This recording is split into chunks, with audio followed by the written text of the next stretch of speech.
I am so glad you convinced me that the family car should be the Defender 110. It is so beautiful inside.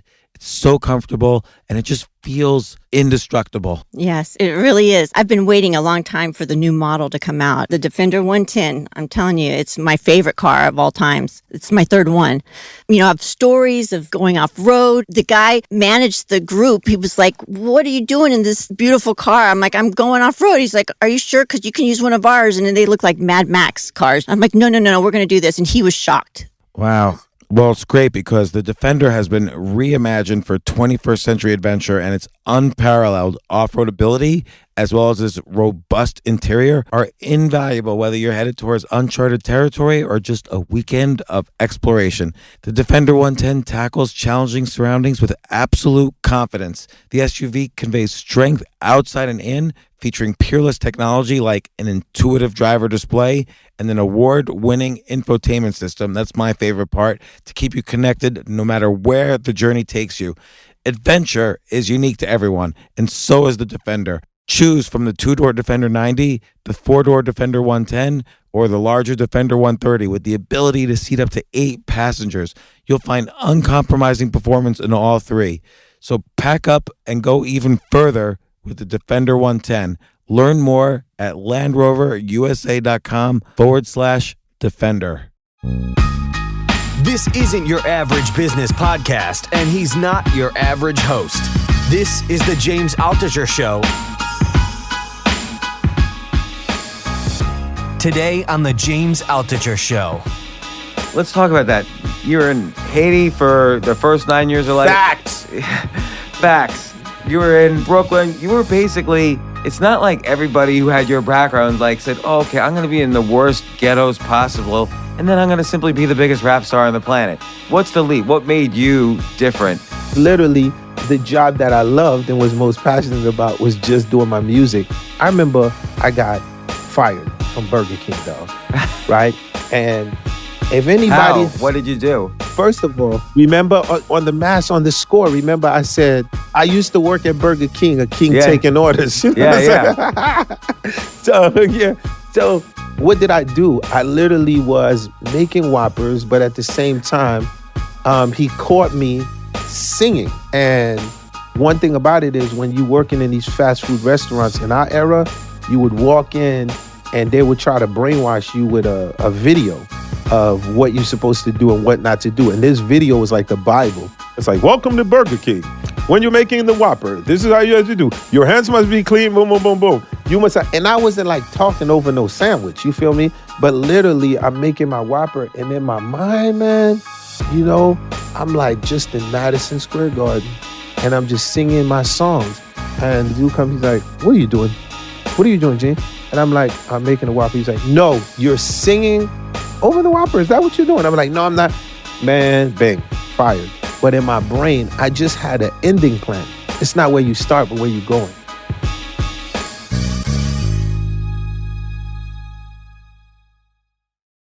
To fall. Like, this is the number one thing about life. Like, you're about to fucking fall. And so I would think, like, the number one rule is that you're going to teach me something. Teach me survival. That's the first thing. Like, what happens, like, when I fall, you know? And they don't teach that. In fact, they punish you for it. If you get a C, you might not get a job. Yeah. Instead of pointing like, hey, maybe this is what you need to learn better, instead of where you're getting the easy A's. Yeah, man. So that's me, man. We'll talk about that because I love the education stuff. And what's the official thing of your kind of Wyclef Goes Back to School? What's the official name of it? Wyclef Goes Back to School, Volume 1. There'll be so many different series of that. How'd you team up with Fiverr? I love Fiverr. Well, of course, having great, a completely independent female label and management production company helps. They always up on everything. But for me, what attracted me to Fiverr was discovery. And I just felt like great talent when I saw what they was doing. And the idea, because my whole career has been based on like analytics that don't exist. You know, like you basically, it's like, who's this? And it's like, oh, there's 4 girls in the room. Oh yeah, you will sing a church song for me. All right. Then that years later, that happened to be Beyonce that was in that room. Like so for Fiverr for me, just from the idea of talent aspect, from visual arts to because right now the cover of this goes back to school mixtape is being done by an artist on Fiverr. Man, I literally think this girl's literally. I think she's like a Picasso, like in a couple of years. Where's she from? Where's the Maddie? The girl that's doing the artwork for us from Fiverr, the one that what's her name? You know where she's from? You know where she's from? Find it. I was just explaining like she's like a modern day Picasso. She just takes this. Yeah, I'd love to please, see yeah. it. And I so freaking be like, people be like, yo, people don't. I'd be like, yes, people still love covers. Like, there's people who would still. I said, you just have to make it interesting. Yeah. And it has to be a real story. I think once again, there's a passion with that. And so Fiverr finds that. Well, and also I think the fact that Fiverr is sort of brings so many third world countries into the developing economy by giving people with talent a voice in the U.S. I go on Fiverr and I hire people from Malaysia to do designs for me. Like, That's right. it's a way to connect the world. Jay, you gotta tell me when we're ready because Wyclef and I are gonna keep talking about the most amazing things before we get started. I've been recording the whole time. Really? Yeah. All right, keep it going. Even this because I like mistakes and I like the rawness. So, got Wyclef Jean here. Wyclef, I've been a fan now for 22 years. I wish I had been a fan for 25 years, but 22 years ago, I first heard the Fugees, one of the greatest rap groups of all time. And I'm not exaggerating when I say that. You've made so many great songs that I've probably played thousands of times over and over. I mean, I just I know this is so long ago. I mean, you probably get tired of hearing about this album, but the score was like a life-changing album to me, and that's again from like 1995 or 96. Yes, sir. And that was your second album. I just want to just add in the intro. There's two projects you have going on. There's Wyclef Goes Back to School. You're basically mentoring students at colleges, doing a college tour, making a mixtape out of it with the kids that you mentor, and you're also if I described that correctly. And you're also doing an animation about your childhood with Netflix, which is amazing. Yeah, man. I don't know which one you want to talk about first, because then we're going to talk about your whole career, breakdown success, music, the Fugees, everything. Man, it's go time, baby. You already know. So for me, thank you, man. It's definitely an honor. And like I said, they'd be like, I said, look no further for the Cinderella man. He's right here. You know what I mean? Just my life has definitely been a fairy tale. But I would definitely start with Wyclef Goes Back to School.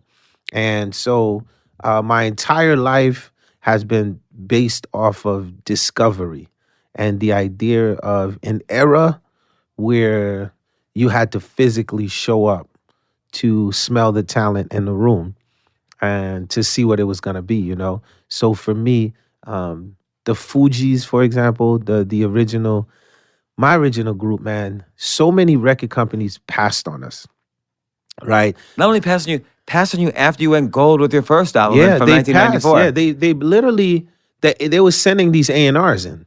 And the A&Rs was like, well, she's singing. He's playing a guitar and singing.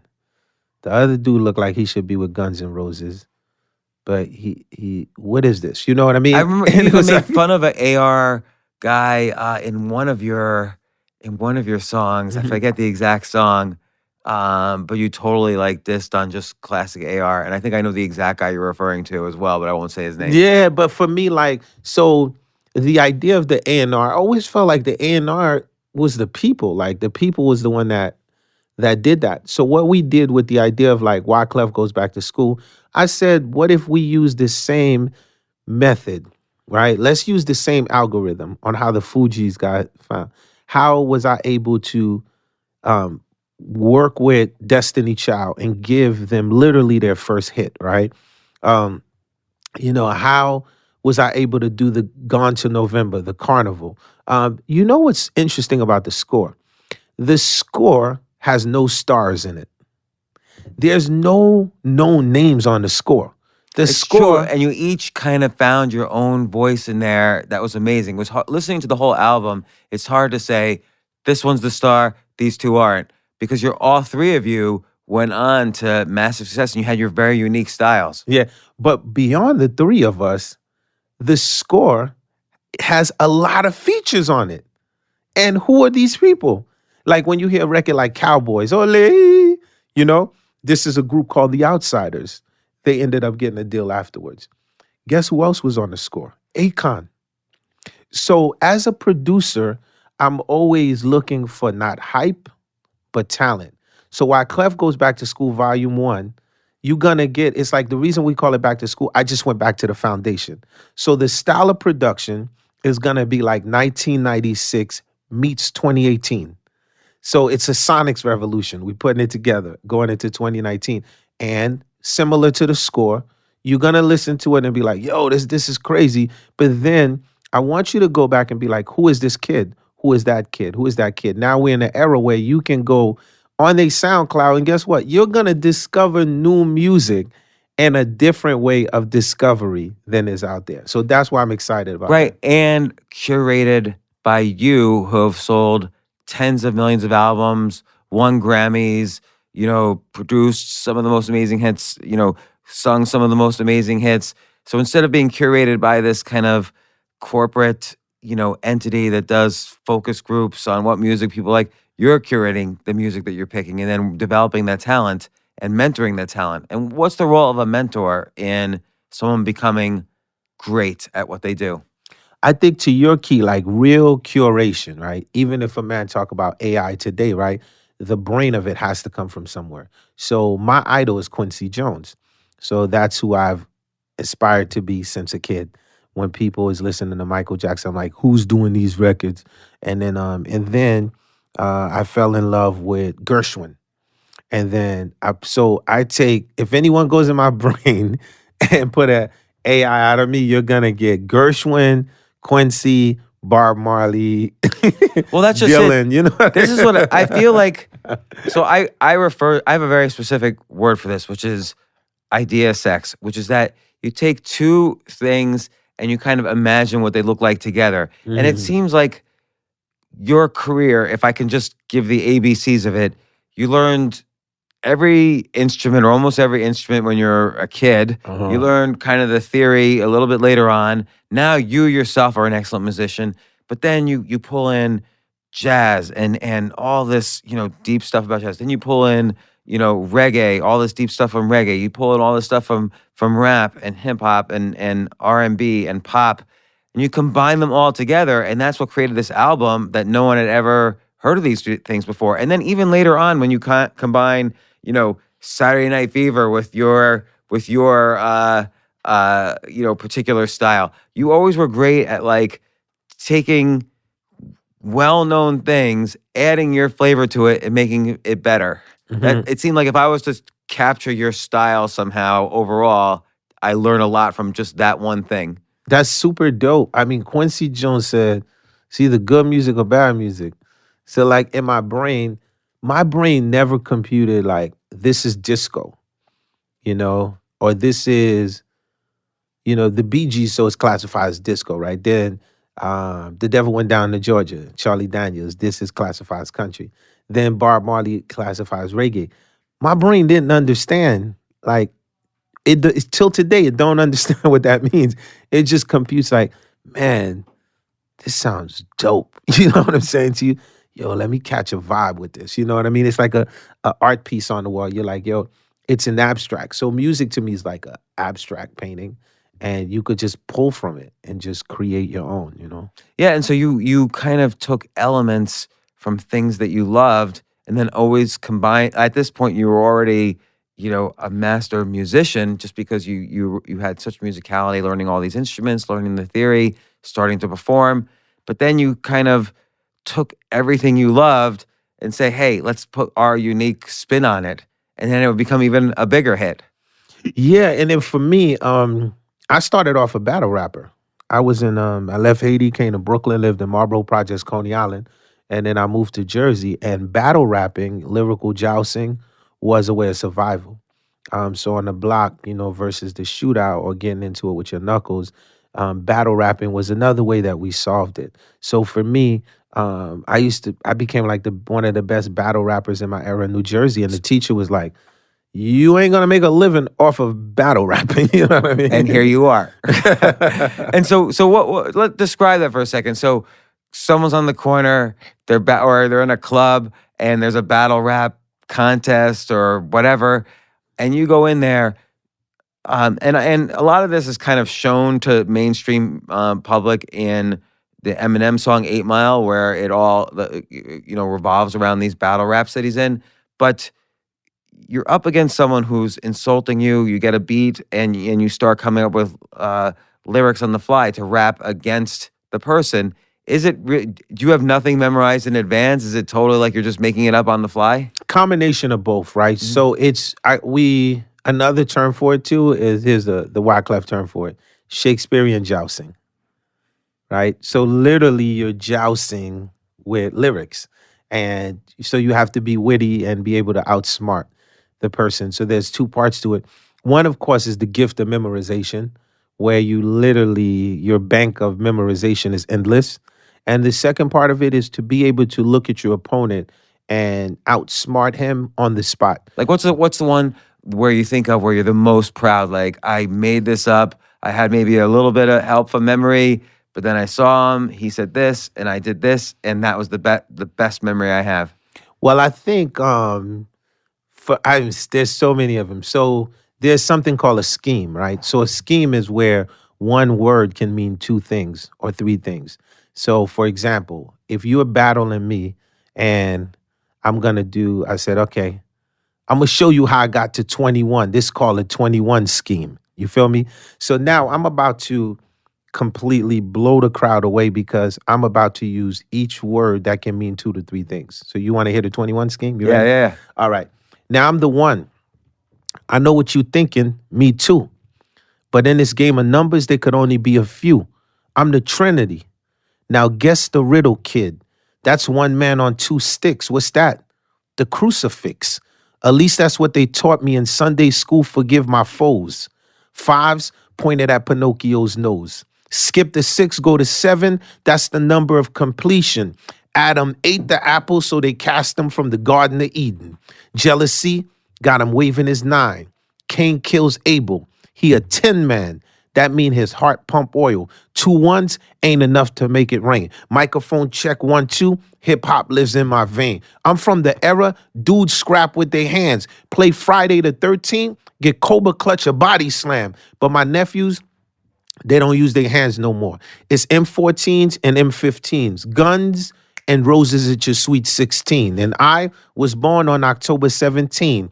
That's the day them motherfuckers killed my leader, Jean-Jacques Dessalines. My mama told me there's monsters under my bed. They 18s. So think Malcolm X, the 19th hour by any means. 20/20 vision. They say the good die young. I had the trick death. That's how I made it past 21. That's amazing. You feel me? So you're like, okay. Now, after I do that, bro, you literally would have, so if you're playing chess, or how would you outsmart me? So now you would have to pick a scheme and come at me. Or if I was, presumably I would not be able to do this, but if I was really thinking strategic, I would on the fly try to do 21, all making fun of you. Yeah. So but now, but of course I wouldn't be able to do that. No, but now what happens is when the crowd is watching, the 21 works so incredible, right? And it's so well patterned. So once you step out of that zone and you go into the freestyle and you're coming at me, now I'm going to outsmart you.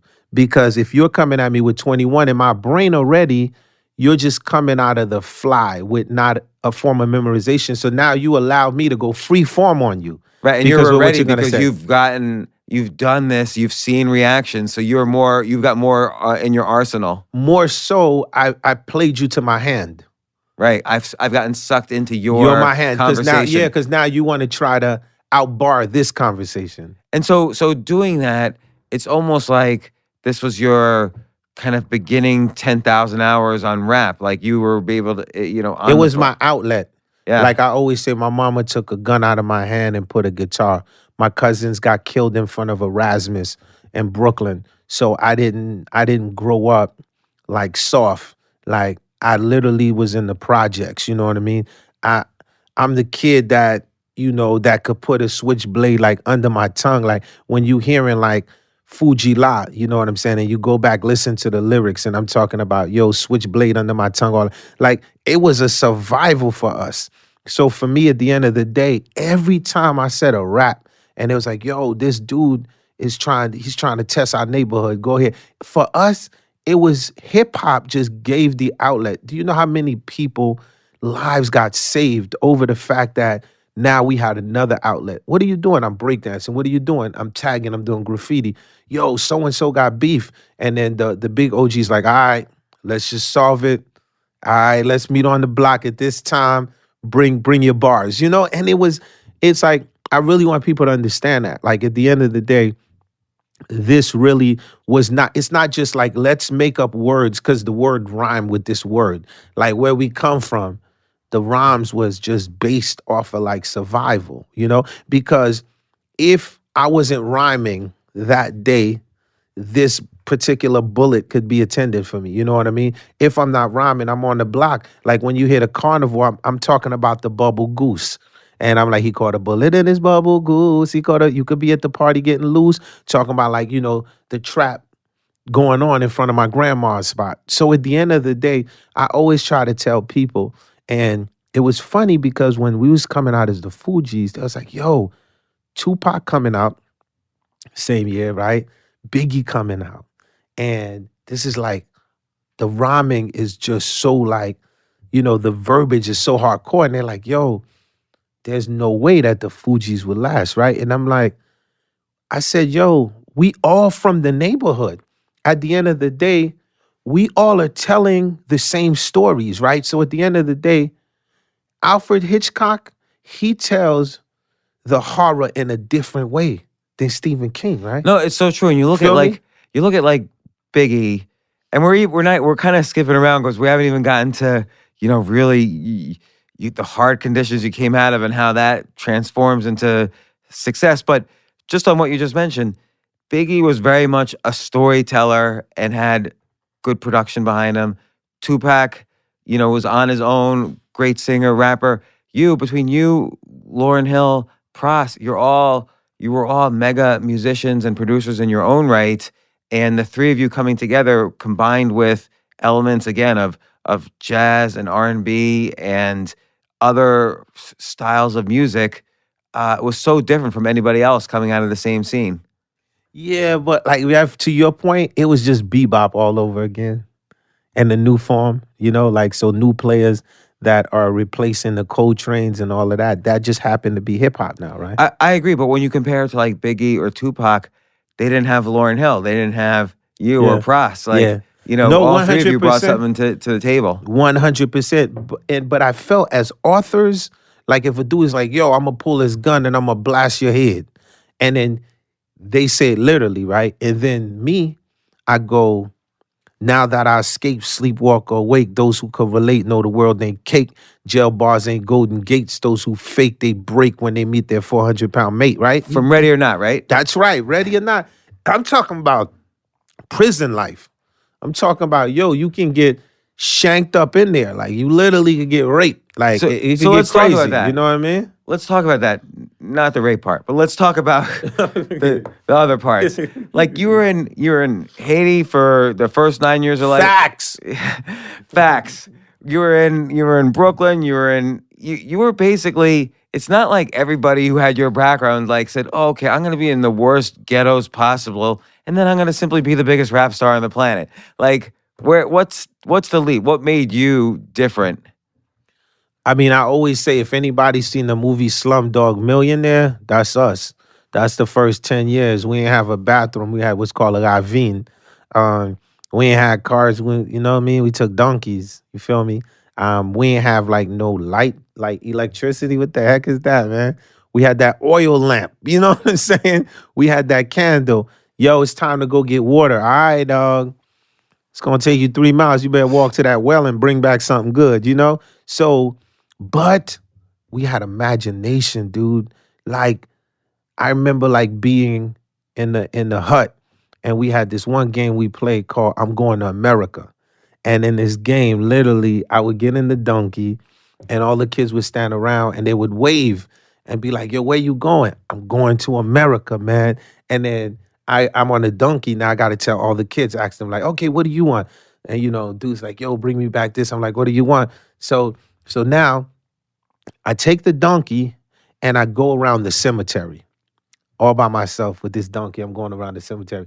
And as I come back around this cemetery, all of the kids are cheering now. Everyone's like, yo, you bought the bike back from him. You know what I mean? And then I'm on my donkey, like what, Jesus going into Jerusalem, right? And I'm like, okay, here's your bike. This is what your mom told me to say, tell you, so and so. Yo, and it's so incredible because I tell people like, so within extreme poverty comes the gift of just like an insane form of imagination where you literally take your brain and you go so far that you can forget the fact that you have not eaten for 2 to 3 days. And so a couple things in there. When you describe the story, you're on the donkey, your friends are coming up with the stuff, and you ride around and come back, but you're at the center. And so was there an element of charisma, even at an early age, that kind of told you you're the one who's going to kind of stand out? Was there something internal, you think, that trying to figure out what's external, what's internal, what are the elements of kind of the success you had? Were you always the one riding the donkey and always the one at the center with the imagination? Yeah, I was Ali Boumbaye, you know what I mean? Like at a very young age, I always stood up for like, so in the neighborhood, if I felt like somebody was picking with somebody, I don't care if you was like 9, 10, bigger than me, we gonna come for you. And then I show up and you be like, yo, this kid, like he only weighs like 2 cents, like, and I would speak with authority. And I would say like all of that, my aunt who raised me, because my mother left me when I was like one, because she was going to America. So she left me and my other little brother. So I was raised with my aunt. So my aunt basically would tell you like I was just so just defiant. And I was always like the community leader. So And so what is it? Because it's like, let's say someone's listening to this and they're like, I want to have the charisma. I want to step up my game so that I stand out, so that people pay attention, so that people are shouting out their dreams to me. Is it a fact that you had these core values? Was your imagination just a little bit pushed more than everyone else? Like, what do you think? And I know it was a young age, so it's hard to decipher. What do you think it was that gave you even that little push back in the middle of where you had nothing? I really think it is like exactly what you said. It's I always tell people, right, there's nothing to fear but fear itself. Like I really believe that. So anybody who's listening to this and you want that you got to be fearless. Like you can't say I'm fearless and then something comes at you and it throws you off. Right, you have to Like, have you have to have a foundation. What's your foundation that even then you were able to fall back on and say, no, I'm going to stick up for this kid because it's wrong what's happening and I'm going to do what's right? I think the foundation is like looking at my aunt, looking at my grandma, my mom's mom. You know what I mean? Like she was deep, man. Like I remember like everybody that would hang in my grandma's, like at times, like I remember like once a month, man, when at times, we got a chance to get a great meal, like, and that's that Sunday meal, baby. You know what I'm saying? Like somebody went to the city, pulled a few chickens in, like big. And my grandma, literally, it looked like the food was for the entire community, even though it was for our house.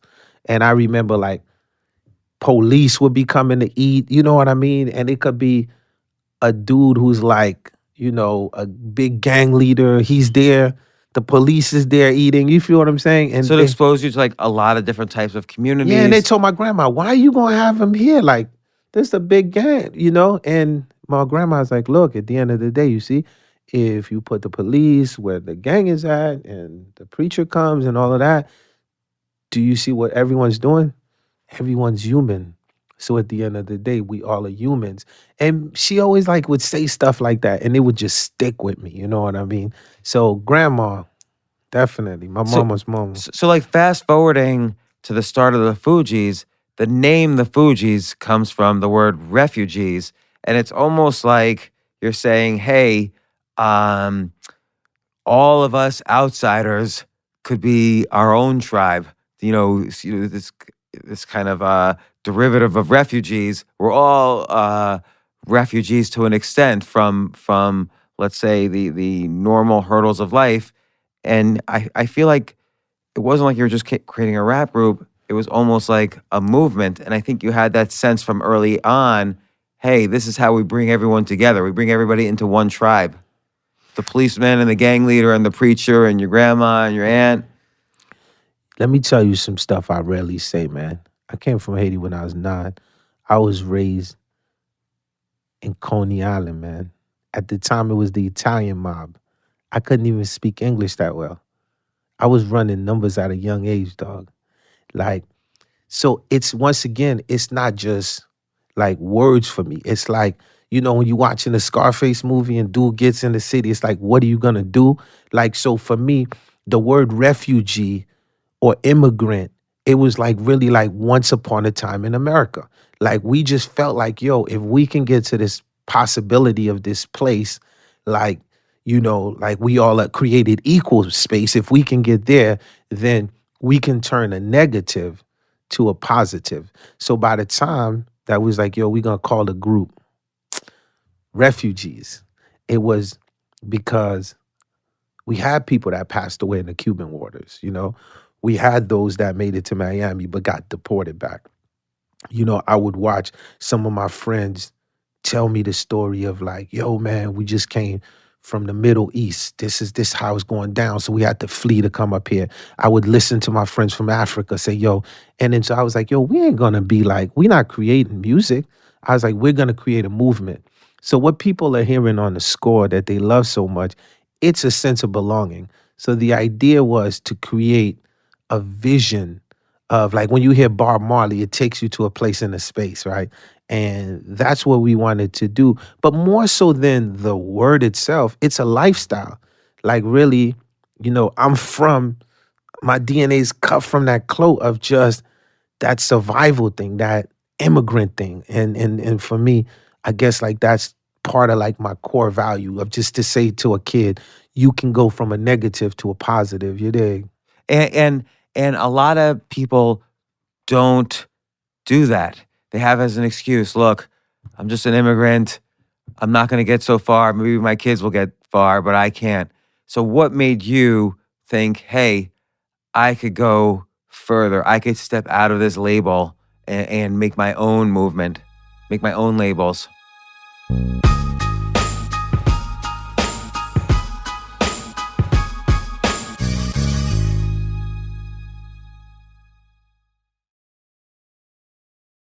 So what made you think, hey, I could go further. I could step out of this label and make my own movement, make my own labels?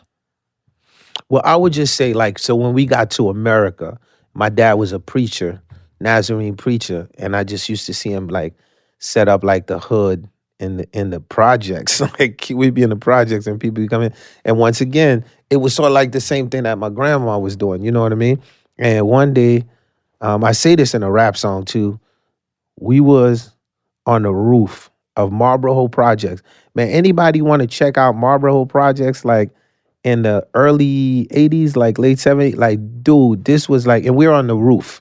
And me and my brother, and we like just young little immigrants coming over. And I look at my brother, I say, yo, he said, what you, he said, he looked at me, he said, what are you gonna be? And we're overlooking the city, you feel me, from like the roof. And I said, I'm gonna be a gangster. And he was like, man, if you're gonna be a gangster, then I have to be a lawyer because I got to keep you out of trouble. And I was like, because, yo, our mom can't be living like this. Yo, we got to get her up out of here. And it looked like this is probably going to be the fastest way to do it. And we're like kids thinking like this. And today, his name is Wyclef Jean. He's a lawyer in California. So we always sit back and he laughs. He's like, hey, I see you didn't turn out to be a gangster. You did good. He still turned out to be a lawyer. So for me, those are the kind of stories that when I look back, we be just giggling about. And when did the music come in? Like you knew like a ton of instruments at an early age. Clearly you had talent, but talent requires skill to feed it. A lot of people have talent and never make it. When did the talent come in? When did you realize this was the love of your life to do this? And when did you decide, hey, I'm going to put in thousands of hours to be the best? I always credit it back to the village. And the village people? Just like that.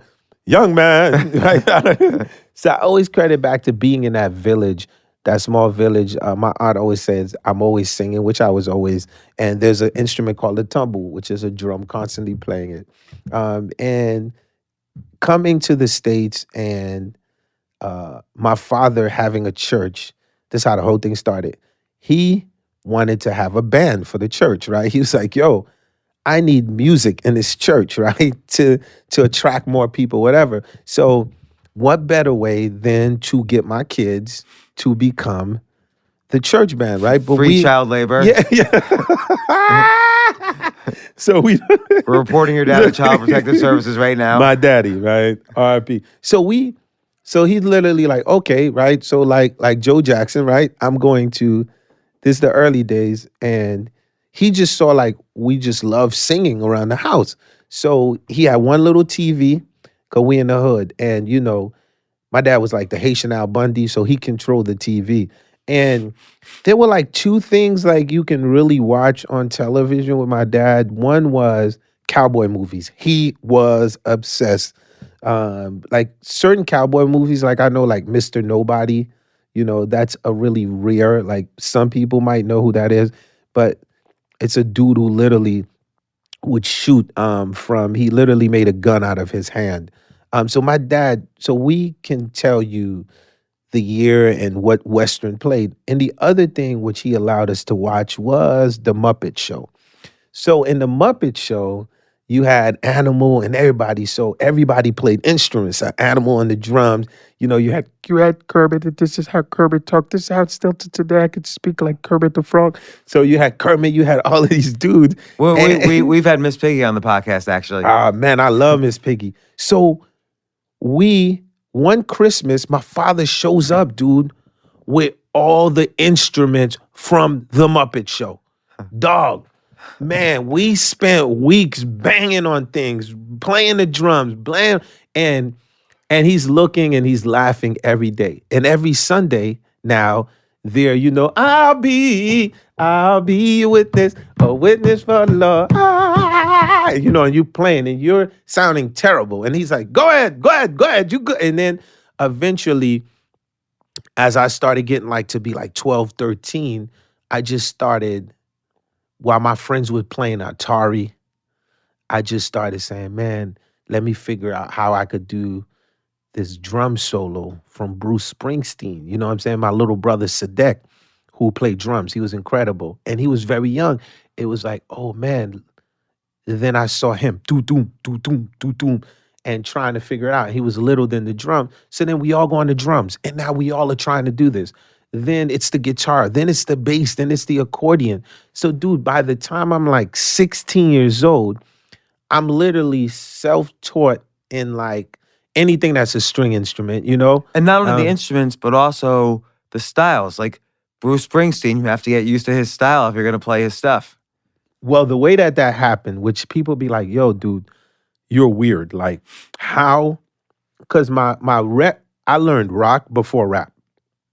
And people like, I said, yeah, like, I learned rock. And they said, so being that my dad was a minister, this is rad. So it was fully a Creole congregation, dude. They spoke no English. No English in the congregation, purely Creole. And we are learning how to speak English, right? Meaning the kids. And then so my dad was so strict, you could not play nothing in the house that was not Christian music. So the first band we was introduced to was called Petra. Petra was a Christian rock band. Petra, Striper, those two bands. So we was playing everything like Petra. You know, it's okay. There's a song called Annie, all of this stuff. So one day, man, I look at my brothers. I said, man, look, man, ain't like they understand what we saying anyway. So all we got to do is pick up. All we got to do is say Jesus' name in our music, because that's the only thing they know in English. So my brother was like, yo, what you got here? My brother was like, yo, this is the Police, man, Synchronicity. I was like, yo, let's check it out. Now we listening to the Police, Synchronicity. Like, yo, what you got here? Yo, this is Pink Floyd, The Wall. All of this music, we was doing it because it was the closest thing sounding to Christian rock, because we didn't want to play Christian rock in the church. We was getting bored. So we needed music that was sonically sounding like that. And then the Christian guys was calling it rock and putting Christian on it, but it was sounding purely like what the guys was doing.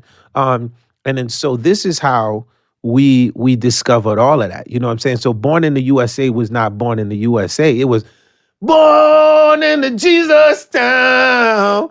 Born in the Jesus town. First step I heard was when I hit the ground. You know, so we was all of this rock music that you could think about.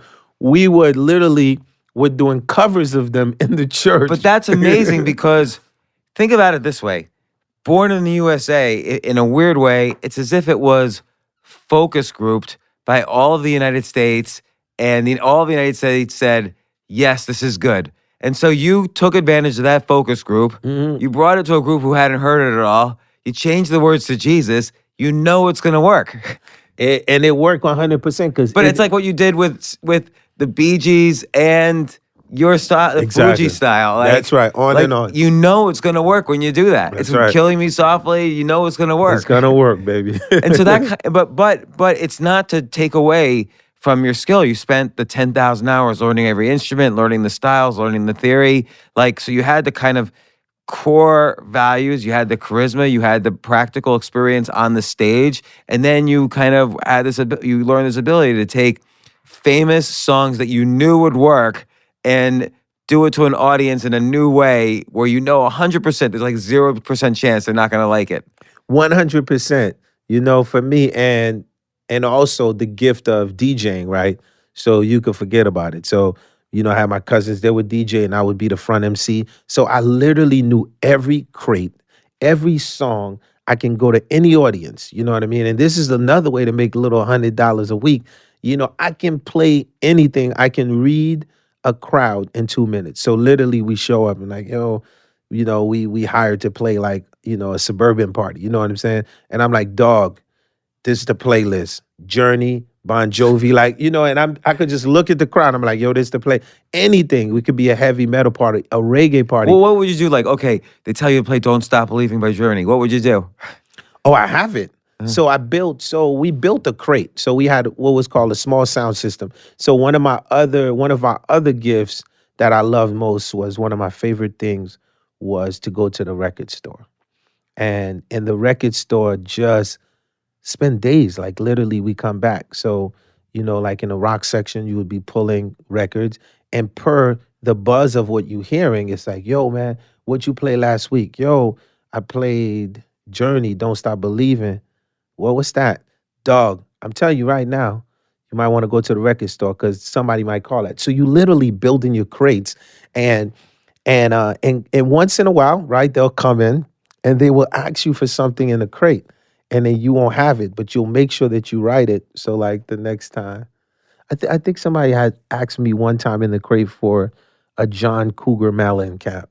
You know what I'm saying? And it wasn't in the crate. What's his famous song? John Cougar I think it was like down and out. Was that it? Doesn't he do the one Jack with and Diana? Jack and Diana? Jack and Diana. Somebody asked me for Jack and Diana. I didn't know. I was like, John Cougar, who here? Cougar? You know, I didn't know what was going on.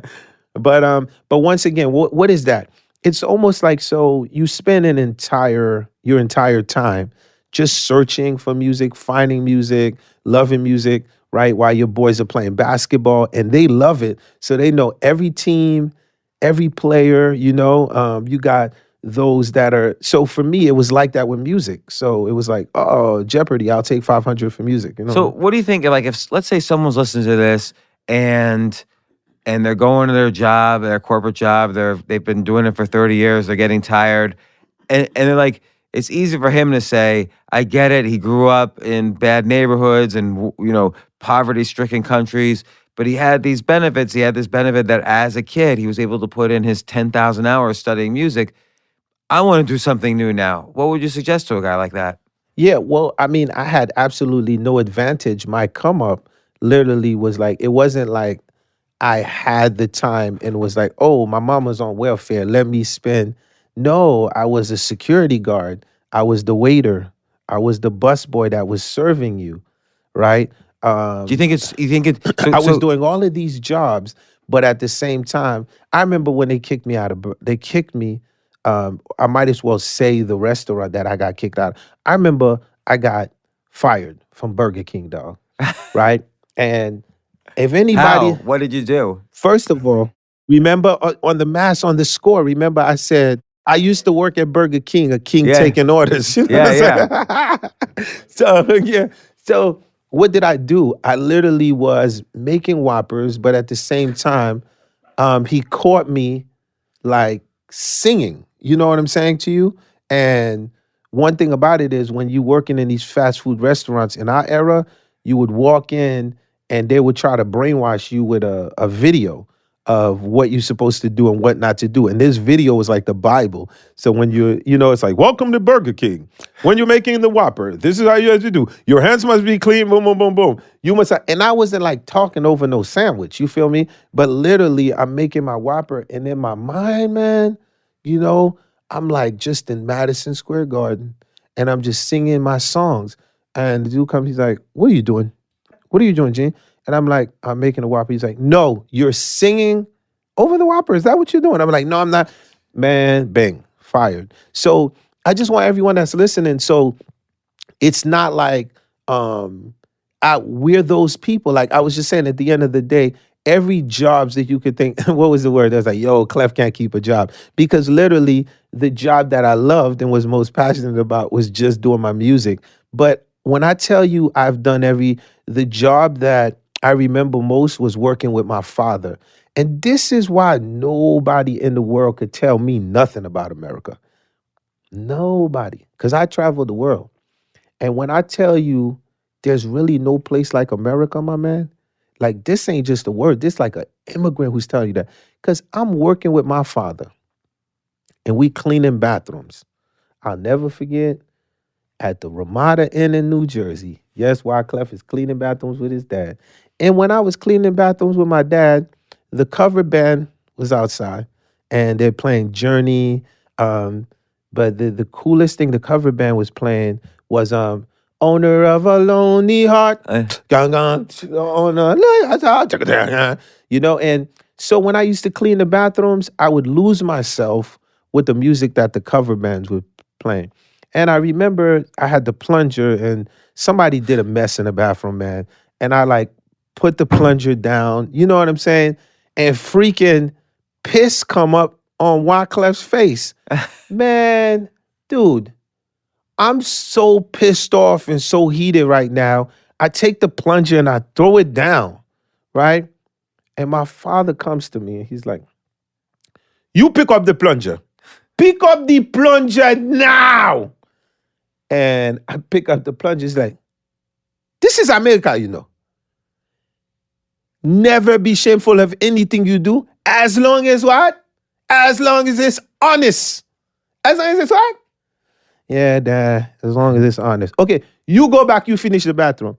And so for me, it's like, that's why I could relate to Bruce Springsteen. You know, that's why I could relate to Marley because so anyone who's listening to this ain't, that's why I say my life is like the Cinderella man, because at the end of the day, it's like, I just want everybody to know the key to what I did is just the passion.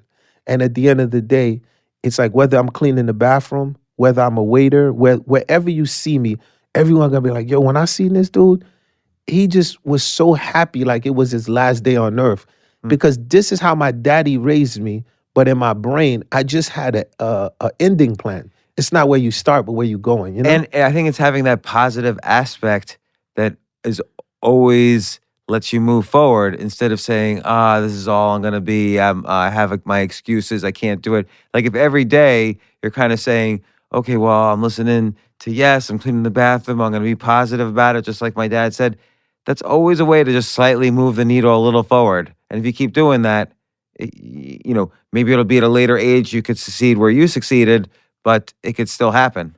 100%. I always tell people that first rule my dad taught me, you have to have a job. Like you got to be doing something. Like at the end of the day, but passion is different. And my dad said, but once you lose your passion though, you lose everything. So I always tell people, so my brother is a lawyer, but his passion is writing. So he loves to write scripts. And this is where he gets like his energies. And so I always meet people and they're like, yo, I'm working at AT&T, right? Or I'm an IT guy here. Or but then I also meet people that like, yo, I'm a doctor, but yo, I be DJing on the weekends. This is what I love. And somehow this is what they love. So I always tell us as humans, like, don't forget the true essence of life. Because sometimes it seems like you need that dollar. And because you need that dollar so much, you only work for that dollar. Then you turn around, you 6 feet deep and have not enjoyed the essence of life, which is adventure. And you have to have passion and find it. And so there's two things I want to unpack there. One is kind of the obvious question, which is some people, they've been so drained in by, college, grad school, then their job for 20 years, then raising the family, all these honorable, respectable things, but they forgot to find their passion, or they forgot to find a passion, because you don't have to be passionate about just one thing. You can be passionate about many things. What's a technique maybe to find a passion? And you found yours so early on, maybe it's hard for you to sort of connect how someone older could find a passion. Well, I think older people could definitely find a passion. I'll give you an example. I always say every person has at least one good friend, like that'll just give it to you. You know what I'm saying to you? Like Steve's my yeah. good friend There's over the there. one who's always going to be blunt with you and just raw, and you be like, "Shut up!" But they always just got that thing for you. And so I always tell people, make sure that the company around you is like company. So if you just sitting down and every weekend you with a crew, and what they're gonna be doing is they're gonna be putting the jack on the table, and they're gonna be talking about the stories that happened in 69 and 70, and every weekend it's the same thing. Then next thing you know, you're gonna be like 80, 90, like what happened. So I always believe in encouraging people. Quick story. So my wife, she was a fashion designer, and her name is Fusha Design. She was doing Bryant Park for 3 seasons. And she was competitive to Fat Farm, to everything. Like, she was insane. Then we had my daughter, Angelina. And she's like, you know what? I have to stop this fashion thing. Like, I got to go raise my daughter. And then so she spent like 13 years. My daughter's 13. And she raised her. And now you would think like if she's going to go back in the fashion climate, it's a whole new nother climate, right? So how do you go back to your passion? Because at the end of the day, that was really her passion, but she knew at the end of the day, there's nothing greater than raising her daughter. So I was like, you know what? You can do it. Like, I'm with you. Like, I know that that's your gift and that's your passion. And she just did, her first show was at Pier 59, right? Man, she did this show. My daughter's 13. She comes out. I'm DJing the show. I'm the DJ for hire. And and I look at her face. It's priceless. I could never get her to cheese like that because the cheese is coming all the way up to her ears because once again, it's something that she's passionate about. So I always say you need people around you still that can at least encourage you and tell you, yo, you're not finished. Like, yo, you still got it. Like, you still need that. Because sometimes when we as humans are just by ourselves with nothing, the doubt factor will for sure kick in. And so I'm gonna get to the doubt factor in a second because you had to deal with it with your first album. But there's one other thing I want to mention about all your jobs that you had when you were starting out, and I've heard you refer to this in an interview. And I love this. Describe the phrase "build your vacuum network." Oh yeah, build your vacuum network. So one of my jobs, anyone who's listening, I'm actually was the king of selling Kirby vacuums. I kind of had a feeling, just Right. So I'm a good salesman, and so with Kirby you get the training. And Kirby's, as you can see, once I start talking about Kirby vacuums, my entire voice changes. The whole pitch changes. This is not like Burger King. Wyclef Jean is about to sell you this Kirby vacuum, and you need this in your life. like you just lost your whole accent, everything. You feel me? Like I am selling Kirby vacuums, but what was deep about Kirby vacuums is you go into the individual's house. And the thing about anyone who knows about Kirby it's a kit. You literally have to put the entire vacuum together, you know? And I always use this analogy because if you can like leave that house having sold the Kirby vacuum, like at the end of the day, there's nothing that you want to sell that you can't sell.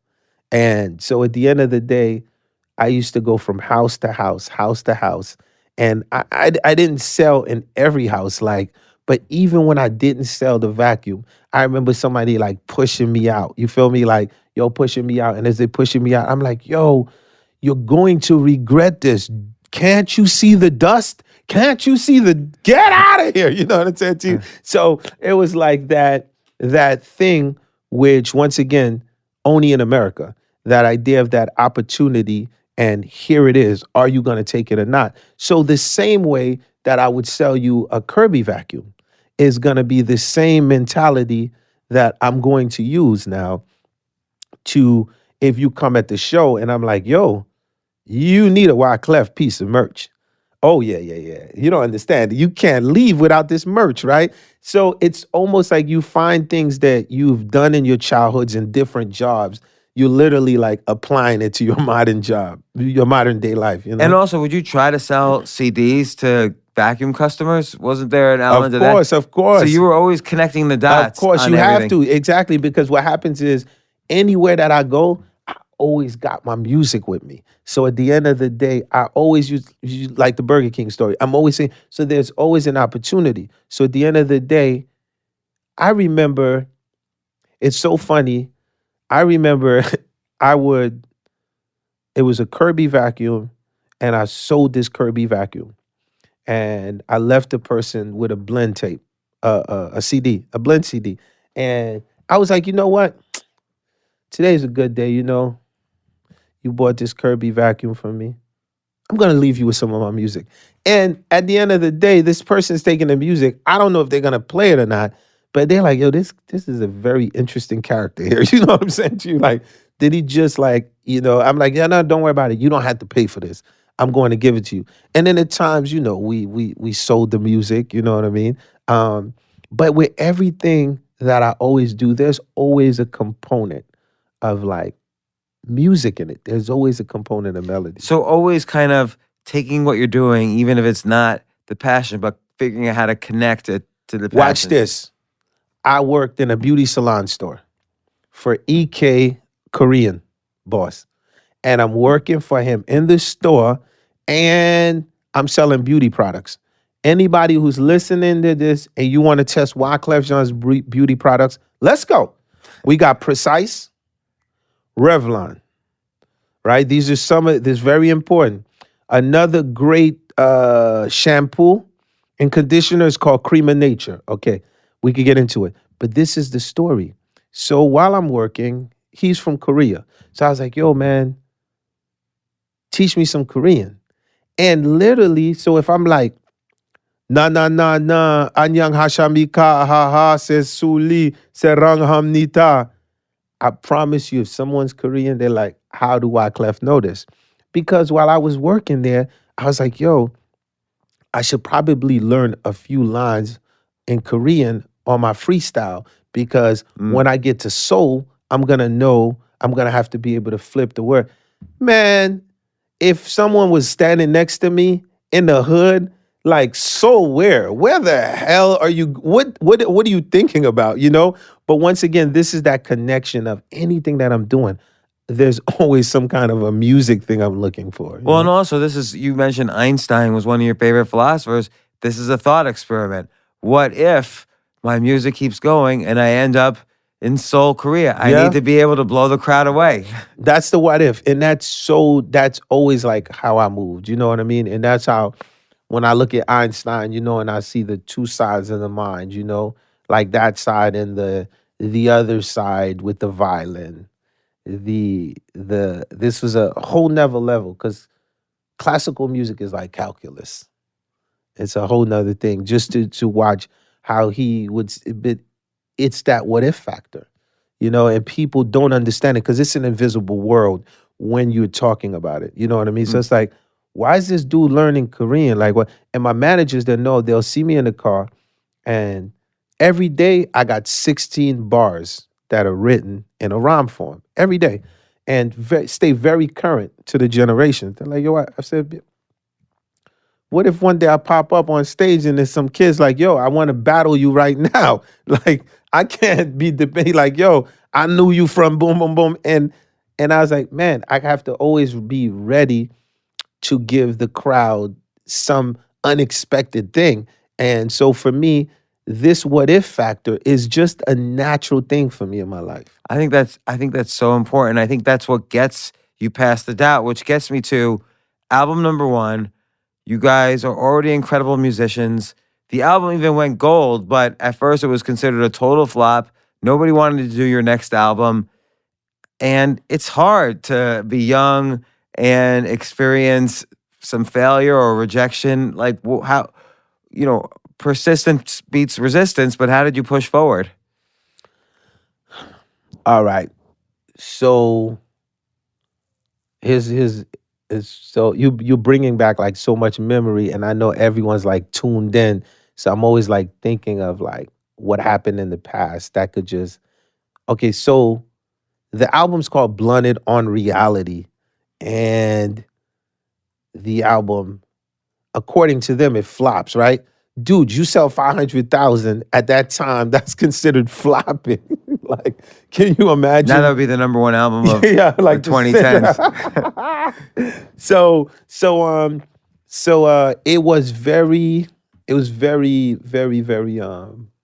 rough because you're trying to figure it out. So I was like, man, what are we gonna do? Like, so once again, we always keep going back to the village, right? The what if factor. Here's the what if. So young man's the village, right? No, the village in Haiti. So I went back, man. I was like, okay, what am I gonna do here? People ain't paying attention. So one day I'm sleeping and I wake up. I'm in the hood and the booger basement now. The booger basement. And you know what I'm saying? I woke up, you know what I'm saying, young little thug hippie. I already had my draw, my spliff. So by the time I get up, I'm already moving slow motion. And the TV comes on and I see a dog with one patch doing a Budweiser commercial. And I said, oh shit. If this dog can be famous in America, oh hell no. Ain't no way I ain't gonna be famous. An animal being famous, it ain't gonna happen. And so I said, I need a mascot for the next show. So the managers called and said, you guys are opening up for Jodeci. This is big. Like anyone who's listening to that, like that would have been like someone's like, oh, okay, like a kid coming out today, and then they're like, oh, you're opening up for Chris Brown. You know what I mean? Or the Migos. Like, you know what I mean? It's like, for real, I'm gonna get a shot. So you clearly know that there's gonna be eyeballs there. So once again, I'm like, yo, how can, like it's the what if factor. So I went down to Newark and I went to the livestock store. Now, anybody who's listening to this, I want y'all to know that I love animals. You know, you can look online and I've been from cubs to lions to all kind of animals. I don't believe like animals should be caged up or nothing. I feel like they actually should be moving with people. So I told the dude, listen, I got a show tonight. I need a mascot. Do you have any cows? Right? So I forgot, like coming from this village, like, cause in my brain when I was little, somehow I'm thinking of a little baby cow, right? And dude brings me to this room, and they're like these big ass cows. I'm like, dog, I got a hoopty. These cows can't fit in my hoopty. I got a show tonight. I need a mascot. Do you got anything smaller? He brings me to this other room and he opens the door, and I freak out at first. And he's like, yo, don't freak out. This is what we call a rare Mexican goat. The goat has 2 horns, red eyes, and is all white. And I said, dog, this is going to be the mascot for tonight. So I take the goat back in the hood. I put a Fuji t-shirt on the goat. How are you And- cleaning like when the goat? Oh, it got crazy. So I put the Fuji t-shirt on the goat. At this point, my band members think I'm crazy. And the single, which is called Boof Boff. And we go and we get in the club that night. And the dude's like, yo, his name was Big Cap, a big DJ. He passed away. He was like, this next group coming up, they got flavor. Yo, make some noise for the Fudgies. I was like, this is not our names, but it's okay. He will learn. So Lauren comes out. She starts singing. Pride starts singing. And now they're like, yo, Clef, where you at? Clef, where you at? So I'm trying to, me and this goat, we super cool until then. Now I'm trying to bring the goat on, and the goat refuses to go on. True story. I pick the goat up, put the goat on stage. The goat runs across the stage. It's a Jodeci concert. So you can imagine how many pretty women are. The women start to run back as if it's an Exorcist movie. And the goat freaks out and he shits through the whole trail of the stage. And I remember that night because it was like, yo, Clef, how could you do this? You have completely ruined us. I was just trying to get a way for people to start to pay attention, because for chapter 2, I saw where it was going, right? Now, Puffy is in the middle of the street with a diaper, right? With a pacifier promoting Biggie. So for me, I'm not doing nothing. You know what I mean? I think I'm headed the right route. And so 3 days later, the radio is going on and they're like, yo, y'all won't believe what happened, man. Some group came out at a Jodeci concert. I think they were from Haiti. They was trying to sacrifice a goat on stage, right? And he was like, yo, what's their name? He said, yo, I think they were the Fugees. And the goat t-shirt said Boof Boff. And it's like, what's that? It's like, yo, I think that was their single.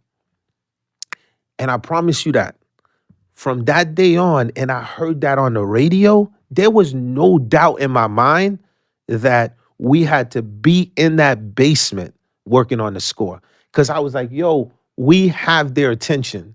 So I always tell people, like, you know what I'm saying? Like, when in doubt, you just have to find a new route. You dig what I'm saying to you? So that's how, that was one of the, because sometimes I always tell people, if you feel like you truly got the skills, right, to get the crowd there, like the Art of War, sometimes you have to apply promotions, and in a very witty way.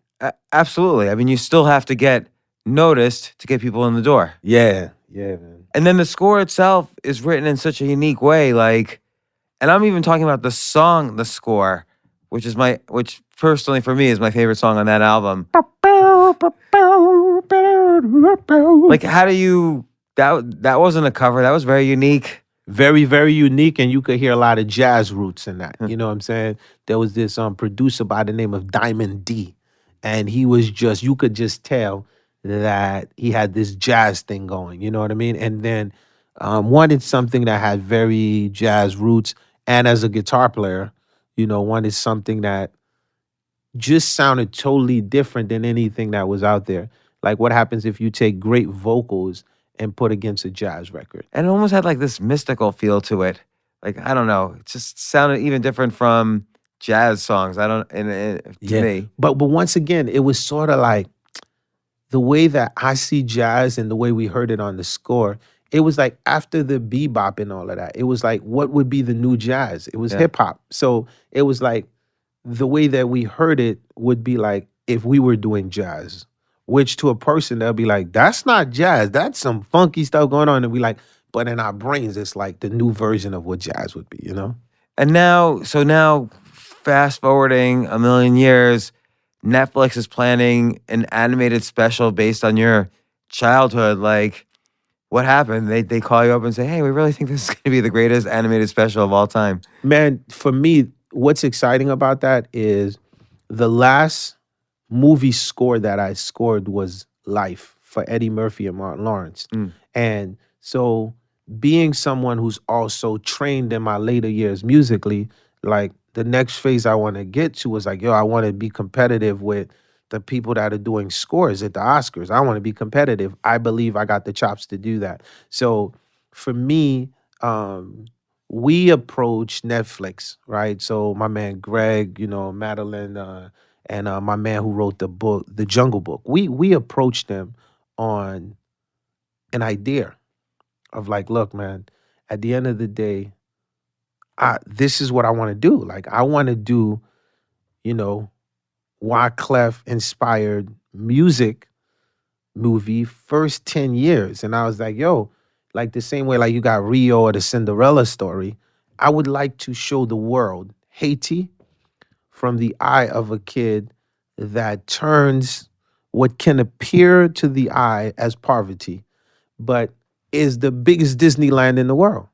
And so at the end of the day, this will definitely, it will inspire kids from all over the world, because it's a real kid from a third world island. And when little kids are watching this, man, and they see that what you gonna eat today? We don't have nothing to eat. And then someone out of nowhere kicks a soccer ball, for example.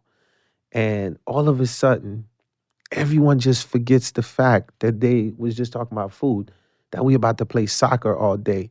It's just, oh, I could take that kid from Haiti and put that ball there. I could take a kid from Afghanistan, put him in the same field with the ball. Take another kid from Israel, put him in the same field with the ball. Take a kid from Syria, same ball. Take a kid from Brooklyn, same ball. And we stand back. And what they're going to do? They all going to play football. So at the end of the day, I want to inspire the youth when they see this and to show that there's unification when it comes to youth. And the only division factor is the fact that we make the division. And at the end of the day, if we could think like a child and from the eye of a child, maybe the world would be different, And it's such an important message in a world where everybody's seeking to divide right now, and rather than unify. Yeah. And when do we expect to see that show out? I guess like the animation probably like 2-3 years, like I think 2 years they're gonna definitely. And then the music, right? So Wyclef, the composer, Sounds of Haiti, right? The way that this is gonna be recorded, I'm gonna bring you things you've never heard before sonically. I plan to go to the deep mountains of Haiti, deep mountains where the celebration of voodoo, as a celebration. And I want to record the women. I want to record them singing. And I need to show like the beauty of the island, magical. You got to do the making of documentary too. Yeah, the making of the music is gonna be, because if I don't have a camera and when we go to these places, like to show you what these instruments are made out of, there's a place where I bring you and a lady will just sing and you'll just start crying. And you don't know why you're crying, but it's like that frequency of motion. So for me, I would like to present something to the world as a composer, the same way when I heard the score for Once Upon a Time in America. I was like, yo, man, this is dope. Or when we heard the score for The Godfather, right? It was like, yo, what is this? So I'm very excited about the composition of what I will create musically. And it's sort of like, even now, every day, you're pushing forward. You write your 16 bars in the morning. You're thinking about animated shows. You're thinking about, this unified vision of how people should operate. You're thinking musically, how that all ties in. It's like you push yourself each day to keep improving. And that's kind of a lesson too, as you get older. Like, nothing has to stop. You don't rest on your laurels. No, not at all. I learned that from Quincy Jones. I mean, I just turned 49. I'm just getting started. He ain't do Michael Jackson till he was like 53, 54, Really? yeah. Oh, that's good news. I'm 50. So you know I'm what that just means? beginning. Family, we just getting started. I call it chapter 2, which is so exciting. Yeah, I like that. Well, Wyclef Jean, the Fugees, Back to School with the mixtape. When's that going to come out? When can I listen to that? So the new project is slated for December 14th. So I'm just wrapping up. We're finishing with the kids. So we have the first single. The poet that comes in at the end of the first single is a student from NYU. So the first single is a record called Baba. Baba is after I took my DNA test. And that's the first record from the mixtape. So everybody that'd be like, yo, that want to hear Wyclef first 2018, back to the essence, hip hop roots, for sure listen to Baba. And what did your DNA test show you? Did you learn anything? Yeah. So Are you part Jewish? I think everyone is. No, so I'm naturally Nigerian. So it showed me in a heavy connection, like deep rooted with Africa. And then the Nigerian side, which a lot of Haitians said, nah, because Haitians are necessarily from Benin, which is another part. And it was so crazy, like when I took it to just see how deep the Nigerian bloodline was. And damn, warriors in a movement. And it made me understand certain things about myself. Like, okay, like, all right, this is why you decided to run for president of Haiti. You know what I'm saying? Like, you used to running straight. You know what I mean? Like, you're not scared of the fire. So I always encourage people at the right time. It's always great to, if you get the chance with the right people, get your DNA test. And just it inspired me for chapter 2. Well, I wanna close off, but I just want to say what I was telling you out there. The first time I heard you at all was like early 1996. I think I was on the second date with the woman who was my first wife, and we were at Madison Square Garden for the Bo Galata fight, where there was a riot at the end. Yes. Because Galata was hitting too much below the belt, and then everyone started fighting. But Riddick Bowe comes out, and the song was the score. And I'm like, what is this song? This is the best song I've ever heard. And then that's when I became a huge fan. Thank you. So thank you. So I feel like it's like full circle. Thank you so much for coming on the podcast. Thank you, Wyclef man. Jean, come back Wyclef, anytime. is it, because I've heard both, Jean and Jean, is it? It's all good. Like, No, I'm Gene, just saying. So in America, I don't want to see the I'm not trying to fudgies. wreck his No. flow. In America, you have Gene, you have Jean. So my Texas gang call me Gene, right? What about And you have- Wyclef? Yeah, you also have Wyclef. You know what I'm saying? So my Nigerian, you know what I mean?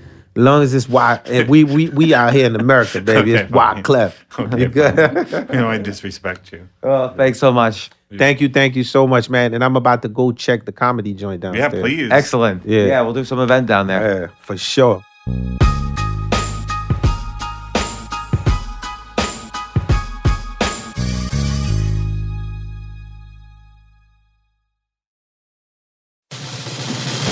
These days, we're all investors, trying to be smart with our money despite our worst impulses. But at iShares, we believe that deep down inside of every investor is a better investor. One that's just waiting to be let out. Explore iShares ETFs and insights and let your best investor out. Visit iShares.com for more information.